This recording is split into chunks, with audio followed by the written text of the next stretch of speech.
महाराष्ट्र में Covid duty के दौरान अपनी जान गंवाने वाले 13 प्राइवेट डॉक्टर्स को राज्य सरकार ने कॉम्पनसेशन देने से मना कर दिया है। आईएमए के मुताबिक पिछले कुछ महीनों में 57 डॉक्टर्स अपनी जान गंवा चुके हैं। इनमें से 13 डॉक्टर्स का प्राइवेट प्रैक्टिशनर्स होने के चलते उनके कॉम्पनसेशन क्लेम को रद्द कर दिया गया। अब केंद्र सरकार की स्कीम के तहत कोविड ड्यूटी के दौरान अपनी जान गंवाने वाले हेल्थ केयर वर्कर्स को 50 लाख रुपए बतौर कॉम्पनसेशन दिए जाने हैं। महाराष्ट्र सरकार ने 17 अगस्त को एक लेटर जारी करके कहा कि सभी हेल्थ केयर वर्कर्स इस स्कीम के तहत कवर किए जाएंगे। Last 6 months, around 60 doctors from all over Maharashtra, all these are private doctors, they succumbed to the COVID-19 while giving their services to the people. Government of India had declared that a 50 lakh rupees insurance will be given to all those doctors, including private as well as the government doctors who die during this pandemic while giving their service.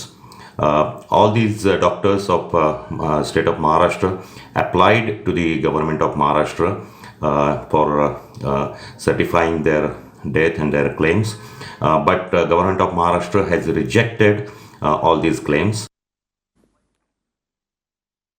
और डोंबिवली के रहने वाले doctor Milind वैरागी की कोविड-19 के चलते 8 जुलाई को जान चली गई थी। वो प्राइवेट प्रैक्टिशनर थे और अपने क्लिनिक में वो रोजाना करीब 20 मरीजों का इलाज करते थे। उनकी मौत के बाद परिवार वालों ने इंश्योरेंस क्लेम भरा, जिसे सरकार की तरफ से रिजेक्ट कर दिया गया। डॉक्टर वैरागी की पत्नी और बेटी दोनों ही मेडिकल की पढ़ाई कर रहे हैं। ये सेवा देते वक्त वो खुद ही कोरोना मरीज हो गए।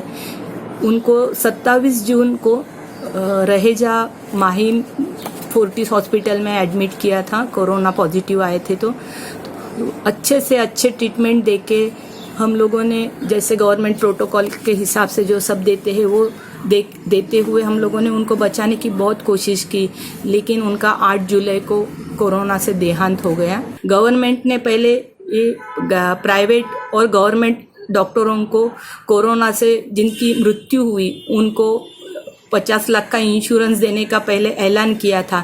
बाद में उन्होंने मुंह फेर लिया है। मेरा गवर्नमेंट को एक ही निवेदन है कि ये बारे में सोच के थोड़ा निर्णय ले। और मिलन ने जब हेल्थ मिनिस्टर राजेश टोपे के सामने इस मसले को उठाया तो उन्होंने आश्वस्त किया कि राज्य सरकार तत्काल प्रभाव से इस मामले को देखेगी। उन्होंने ये भी भरोसा दिलाया कि कोविड ड्यूटी के दौरान जान गंवाने वाले डॉक्टर्स के परिजनों को क्लेम दिया जाएगा।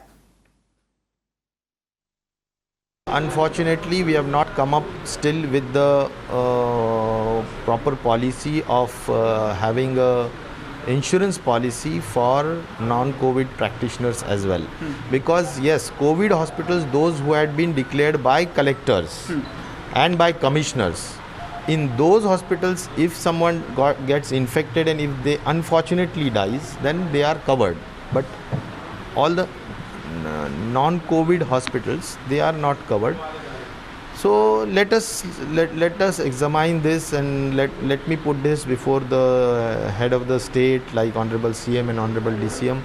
Today also there is a cabinet. I will try to push this because I have been trying to push for doctors as well as the reporters. For these two sectors, I wish that they are in public, they are continuously doing their duties which are relevant to pandemic situation.